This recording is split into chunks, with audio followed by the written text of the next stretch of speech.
Hi, I'm Barb Hansen, and for my family-centered practice final, I'm going to do my case study on a local school called Horseman.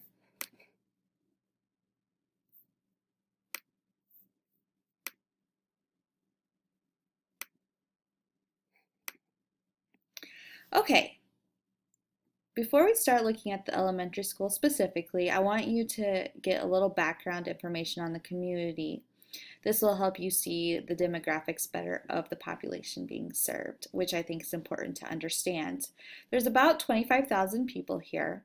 16% of that population has a bachelor's degree or higher.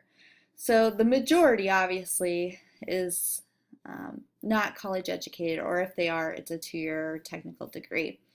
Compared to the state of Iowa, this is a lot less than that average of 25.7%.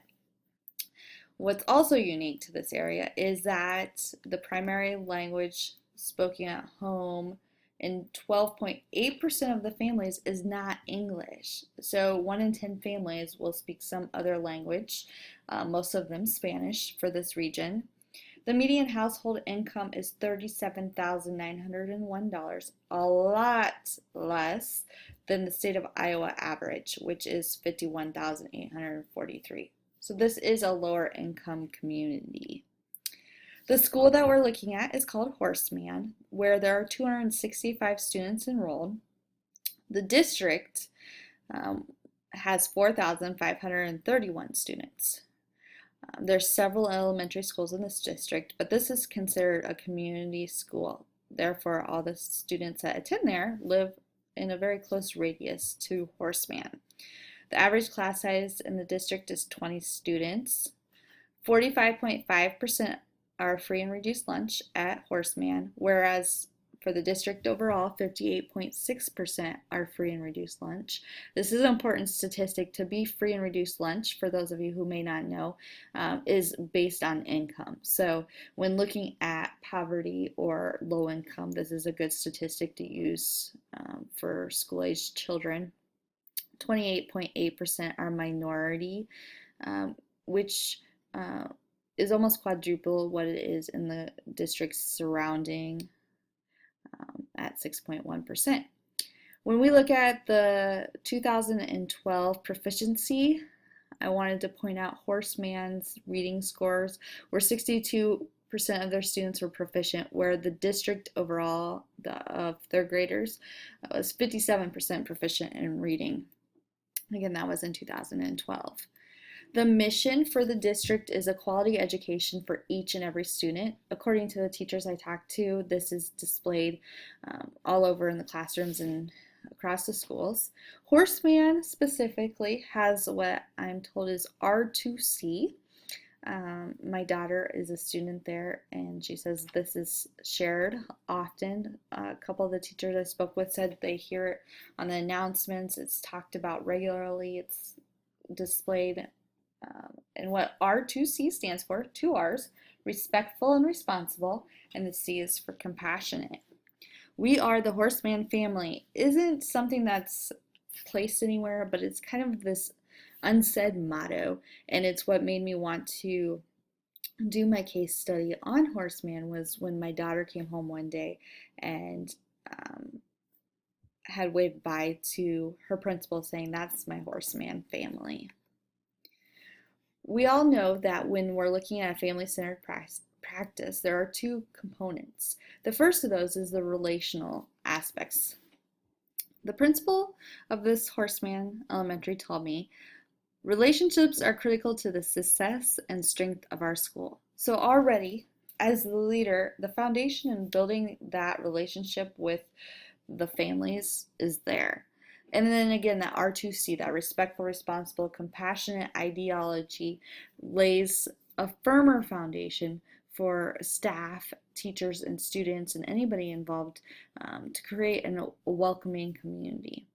The principal leads staff to be responsive to the needs of the family. Some examples include when a student is in need, winter gear. For those of you who aren't from the United States, in Iowa, sometimes it can get to negative 30 with the wind chill, sometimes even colder than that. For children that have to walk to school or that are at a bus stop, this can be dangerous, especially if they're not dressed appropriately.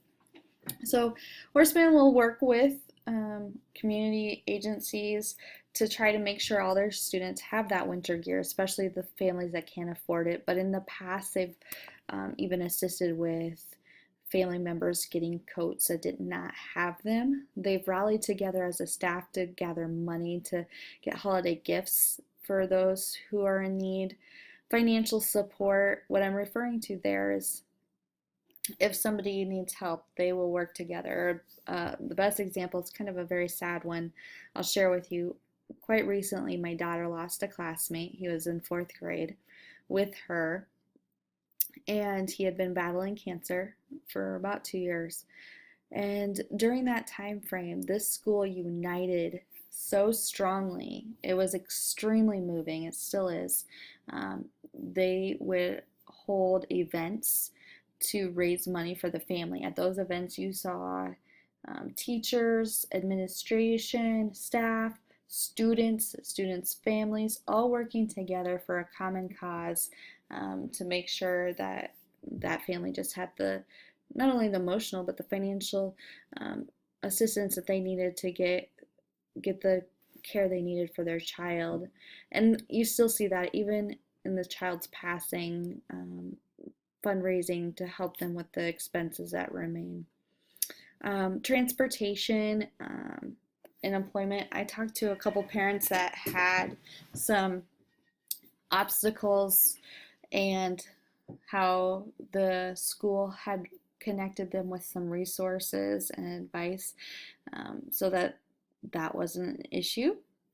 I feel like the principal incorporates the word family and communication directly and indirectly, as well as the other staff members, just by that sense of belonging they create, that sense of openness and welcoming, and just that closeness that you see. The teachers and staff attend activities the students are involved in, whether it's a sporting event, a vocal concert, a local theater play.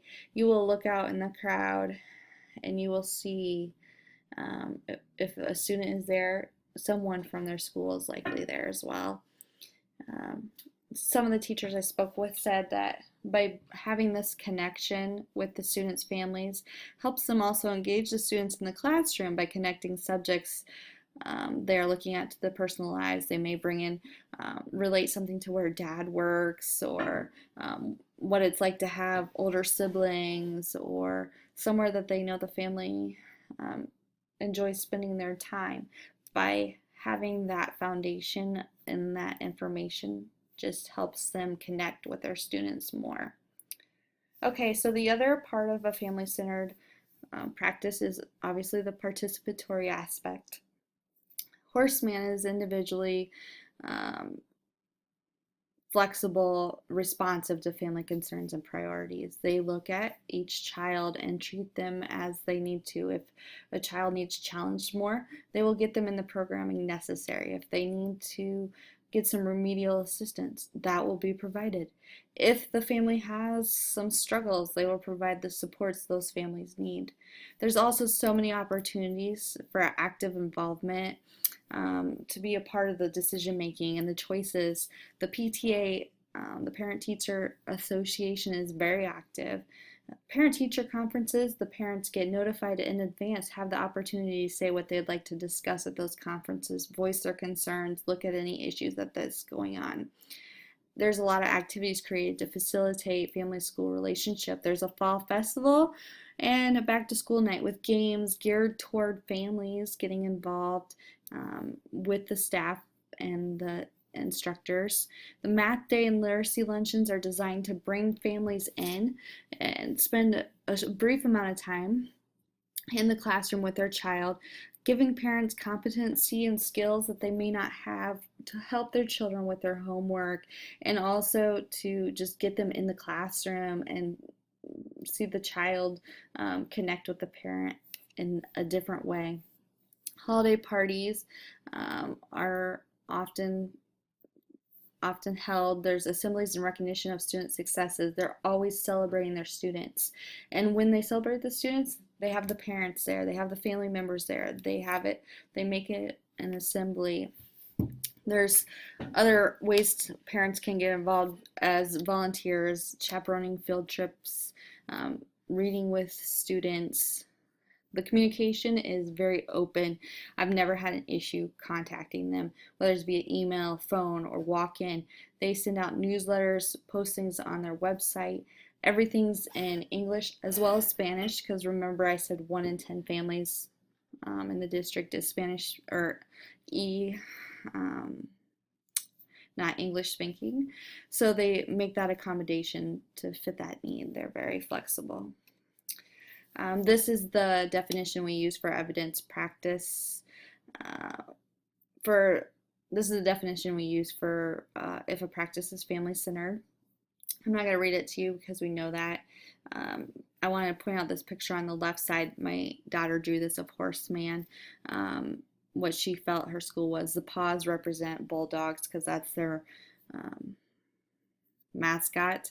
But I want you to see the little kids standing around the flagpole because she said it doesn't matter who you are or how different we are family. So you can see them all kind of standing around the flagpole holding hands, and I thought that was a good representation.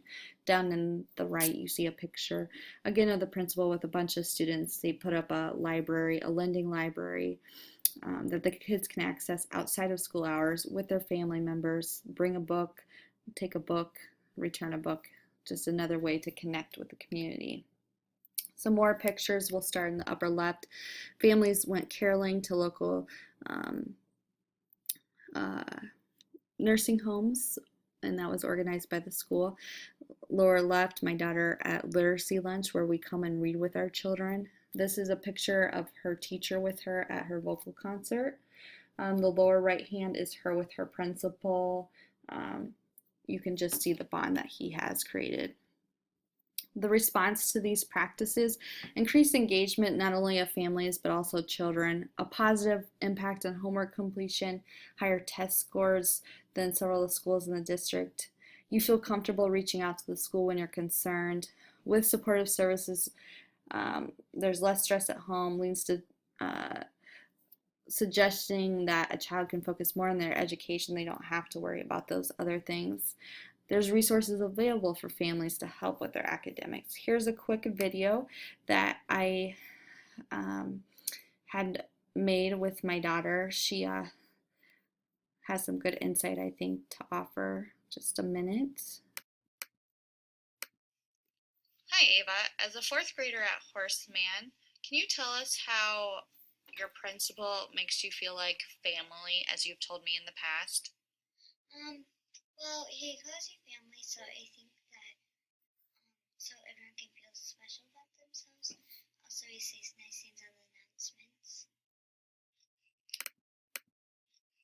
What are some ways that you feel like your principal makes you guys feel special? Well, he comes into our classroom, and if you see him in the hall, you give him a high five. And I think it's not as scary going to his office as most schools because he's really welcoming.